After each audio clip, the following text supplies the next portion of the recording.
تو یہ جو اس کے بعد عیسائیوں کی حکومت آئی، تو یہ حکومت آنا یہ خبر متواتر سے ثابت ہے، اور اس خبر کے پیچھے یہ فلسفہ خود بخود ماننا پڑے گا کہ اس کے پیچھے جو موٹیویشن تھی وہ جھوٹی موٹیویشن نہیں تھی۔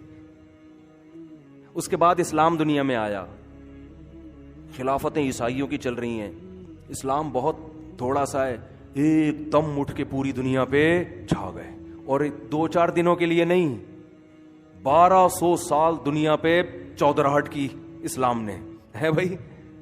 اس کے بعد جب خلافت کو ختم کیا گیا نا، وہ ختم کیا گیا ان لوگوں نے جو مذہب کو نہیں مانتے، لیکن وہ آج تک ایک خلافت پہ جمع، کیونکہ ان کو جوڑنے والی کوئی چیز نہیں، وہ خود درجنوں یعنی کنٹریز میں بٹے ہوئے ہیں۔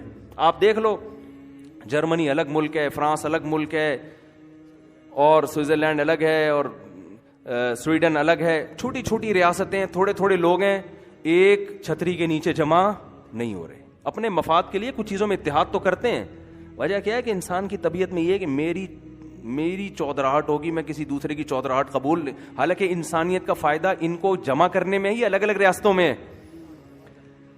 بولو نا بھائی، انسان اگر کوئی پوچھے کہ یار تم تو سارے لبرل حکومتیں ہو، انسانیت کے لیے سوچتے ہو، تو یہ الگ الگ خلافتیں 6-6 انچ کی کیوں قائم کی ہوئی ہیں تم نے؟ کیا ہو گیا؟ او بھائی، امریکہ کینیڈا کو ملا کے ایک کنٹری کیوں نہیں بنا دیتے؟ نہیں آ رہی بات سمجھ؟ انڈیا بھی ایک لبرل ملک ہے، نیپال بھی ایک لبرل ملک، دونوں کو ملا کے ایک کر دو، یہ الگ الگ کیوں؟ انسانوں کا فائدہ سب کے ملنے میں ہے۔ دیکھو ایک گورنمنٹ ہوگی نا تو امریکہ، کینیڈا، اس کے علاوہ پھر ہم کہتے ہیں لندن بھی امریکہ کے حوالے کر دو، ٹھیک ہے نا، لندن ہو گیا، جرمنی ہو گیا، یہ سارے کنٹری جب ایک بنیں گے نا تو سب کھلا کھائیں گے تے ننگا نہائیں گے۔ مزہ آئے گا کہ نہیں آئے گا؟ سب کے وسائل سب استعمال کریں گے۔ آپ مسقط کو دیکھ لو، ہمارے قریب پڑوسی ملک ہے نا مسقط، گوادر سے آپ لانچ کے ذریعے جا سکتے ہو، تھوڑی سی آبادی ہے، سب سونے کے نوالے کھا رہے ہیں، سمجھ رہے ہو؟ اتنا سا کنٹری ہے، سب کیا کھا رہے ہیں؟ کیونکہ زمین سے تیل نکل رہا ہے، لیکن وہ تیل کی آمدن ایک مخصوص باؤنڈری سے آگے جانے کی اجازت نہیں ہے۔ اسی کے قریب گوادر ہے، بلوچستان ہے، ان کے پاس کھانے کو روٹی نہیں ہے۔ تو انسانیت کا فائدہ الگ الگ کنٹریز میں ہے، یہ سب کو ملا کے کر دیا جائے، لیکن پبلک اس پہ راضی ہوگی؟ نہیں ہوگی راضی۔ وجہ اس کی ہے کہ اس میں انسان کی حکومتوں کے ذاتی مفاد پہ ضرب لگتی ہے۔ تو جب اس یہودیوں کی خلافت تھی تو ایک تھی، مسلمانوں کی خلافت تھی تو ٹھیک ہے، اس میں بھی ٹکڑے ہوئے ہیں، لیکن میجورٹی ایک ہی طرف تھی۔ وجہ اس کی یہ تھی کہ وہ ذاتی مفاد پر اجتماعی مفاد کو ترجیح دیتے، کیونکہ یہ حکم کس کا تھا؟ اللہ کا حکم تھا۔ سمجھتے ہو کہ نہیں سمجھتے؟ اور آج بھی دنیا میں آپ دیکھ لو کہ بڑی بڑی طاقتیں مسلمانوں کی، رشیا ٹکڑے ہو گیا نا، اتنی بڑی پاور وہ نہیں ٹھہر سکا، ایک حد تک آگے بڑھا، اس کے بعد پیچھے ہٹنا شروع ہوا۔ وجہ کیا تھی؟ طاقت کا مقابلہ ہو رہا ہے جنت کی حوروں سے، سمجھ رہے ہو؟ ادھر ان کو پتا ہے مرنے کے بعد حور ملے گی، اور یہ یاد رکھو یہ ایسا ہی نہیں ہو گیا، جب انسان بہت بڑی قربانی دیتا ہے تو اللہ دنیا میں بھی دکھا دیتے ہیں۔ جو روس کے خلاف مجاہدین لڑے ہیں نا، ہم نے ایک سے نہیں درجنوں سے، اور ہمارے جان پہچان والے، ہم تو چھوٹے تھے اس وقت، بچے لوگ بہت جاتے تھے اس وقت، مدارس سے علماء بہت جایا کرتے تھے نا رشیا کے خلاف ضیاء الحق کے دور میں لڑنے کے لیے، وہ آ کے بتایا کرتے تھے کہ ہم نے اپنی ناک سے شہداء کے خون کی خوشبو سونگھی ہے، ایک کی نہیں درجنوں کی۔ ہمارے ایک دوست تھے، ہم سے تو عمر میں کافی بڑے تھے، لیکن جب ہم بیانات میں جانا شروع، ان سے گپ شپ ہو گئی، دوستی ہو گئی، وہ رشیا کے دور میں بہت لڑے تھے افغانستان میں۔ انہوں نے کہا ہم نے ایسا بھی دیکھا ہے کہ 6 مہینے بعد شہید کی لاش اٹھائی، اس کی مونچھیں بڑی ہوئی ہیں، داڑھی بڑی ہوئی ہے، اس کے ناخن وہ اسی طرح بڑھتے چلے جا رہے ہیں، صحیح ہے نا، اور جسم بالکل سلامت۔ اور میں نے تو آپ کو بتایا ریڈ کراس کی جو تنظیم ہے نا، اس کی آفیشیل ویب سائٹ پہ میں نے خود بھی ایسی خبر دیکھی کہ انہوں نے بتایا کہ ہم نے مسلمانوں میں کوئی شہید ہوا، وہ تو شہید کا لفظ نہیں، اس کے خون میں ہم ہمیں خوشبو نظر آتی ہے، بہت دفعہ، ہمیشہ نہیں ایسا ہوتا۔ تو یہ ساری وہ چیزیں ہیں کہ بھائی یہ موٹیویشن غیر مسلموں کے پاس بولو نہیں، وہ طاقت کے زور پہ لڑے گا۔ تو یہ سب اس بات کی ہے، جو میں نوح علیہ السلام کے واقعے سے لے کے چلا تھا، کہاں سے کہاں پہنچ گیا، تو یہ واقعات بے اصل نہیں ہیں۔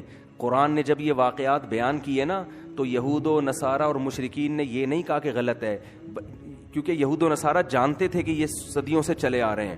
مشرکین نے تو کہا اساطیر الاولین، کہ پچھلے لوگوں کے قصے ہیں. اس کا مطلب وہ بھی جانتے تھے پچھلے لوگوں میں بھی یہ قصے کیا تھے, مشہور تھے.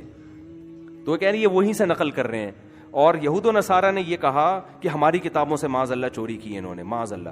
تو قرآن کہتا ہے یہ تو تمہاری کتابیں پڑھنا جانتے نہیں ہیں, ان کو وہ زبان نہیں آتی جس زبان میں تمہاری کتابیں لکھی گئی ہیں. اور مکہ میں کی 4 دیواری, مکہ کے حدود کے اندر یہ 40 سال گزار دیے انہوں نے, تو ان کا تو لنک ہی نہیں ہے یہودی عیسائیوں سے. یہ کہاں سے اتنے, اور جتنا تمہاری کتابیں ان واقعات کو بیان کرتی ہیں اس سے کروڑہ گنا زیادہ عمدہ انداز سے قرآن ان واقعات کو بیان کر رہا ہے. تو کاپی اتنی اچھی تھوڑی ہوتی ہے. تو اس سے پتہ چلتا ہے نہ عیسیٰ علیہ السلام نے واقعات تورات سے معاذ اللہ نقل کفر چرائے ہیں, نہ تورات نے ابراہیم علیہ السلام سے, نہ قرآن نے. یہ سب پیغمبروں پہ ڈائریکٹ کہاں سے آ رہے ہیں, یہ وہی ہو کے اللہ بیان کر رہا ہے. تو وہی اللہ بیان کرتا ہے نوح علیہ السلام کے واقعات میں. وہ بتاتا ہے کہ یہ جتنے لوگ دنیا میں پھیلے ہوئے ہیں یہ کس کی اولاد میں ہیں, نوح علیہ الصلوۃ والسلام کی اولاد میں. سمجھتے ہو کہ نہیں سمجھتے؟ تو آخر خلاصہ جو اللہ بتا رہے ہیں نا وہ یہ کہ نوح علیہ السلام جو ہمارے ابا تھے. میں بس آخری بات کر دوں, کامن, وہ نہاری کی مثال کمپلیٹ ہو جائے نا. تو یہ ہفتے کے 7 دن ساری دنیا میں کیا ہیں, کامن. اس سے بھی پتہ چلتا ہے کہ ان سب کی اصل کیا ہے, ایک. یہ کوئی جنگلوں میں بندروں سے وجود میں آنے والا قوم نہیں ہے. اسی طرح ساری دنیا میں آپ جتنا ماضی کی طرف جائیں گے آپ کو فیملی سسٹم مضبوط ہوتا نظر آئے گا. سمجھ میں آ رہی ہے بات؟ دیکھو گوروں میں اب زنا زیادہ ہے, شادیاں کم ہیں, لیکن 100 سال پہلے شادیاں زیادہ تھیں, زنا بولو نا کم تھا. چائنا میں اب زنا پھیل رہا ہے لیکن شادیاں بھی ہیں, لیکن ماضی میں جاؤ گے تو شادیاں زیادہ ہوں گی.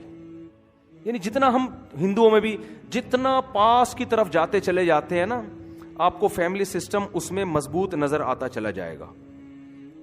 گورے کے پاس اس سوال کا کوئی جواب نہیں.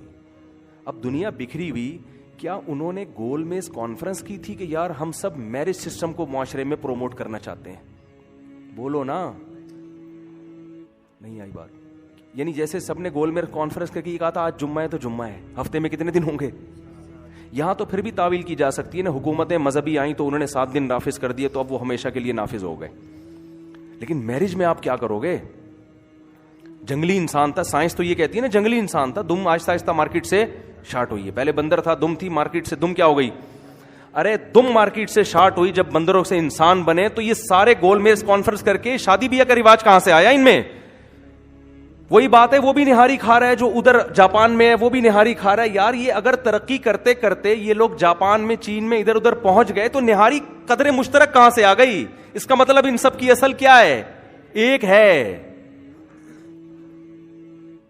سمجھ میں آ رہی ہے بات؟ یہ سب ایک پوائنٹ پہ جا کے جمع ہو رہے ہیں. کوئی ایک ان کا باپ ہے جو ان کو نکاح کے رواج پہ ڈال کے گیا تھا, پھر اس کے بعد ان میں زنا آیا, اس باپ کی تعلیمات سے دور ہوئے ہیں. جبکہ آج کے جو تاریخ دان, جو لبرل لوگ ہیں نا, جو یونیورسٹی میں پڑھایا جا رہا ہے, وہ یہ پڑھایا جا رہا ہے پہلے لوگ زنا کرتے تھے, بعد میں میرج سسٹم آیا جب انسان مہذب ہوا. حالانکہ کہانی اس کے بالکل الٹ ہے. اگر یہ بعد میں میرج سسٹم آیا ہوتا